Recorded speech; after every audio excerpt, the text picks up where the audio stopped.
Una banda aquí como un tip. Vamos a agarrar una estopa limpia, bueno, tengo una estopa limpia. Y vamos a limpiar el polvo que hay en nuestro tambor.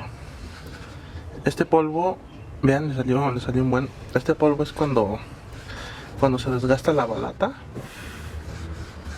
y nos provoca ruido o un mal frenado o cosas así por el estilo. Bueno, ya como vimos, pues fue un buen de polvo.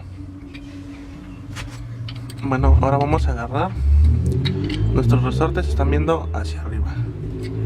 Vamos a agarrar nuestro portabalata. Vamos a abrirla nosotros. Los vamos a jalar de modo que no se vayan a zafar los resortes nada más. Vamos a colocarlas tantito. Y después solamente hacemos un pequeño tirón hacia abajo para que se ajusten nuestras balatas.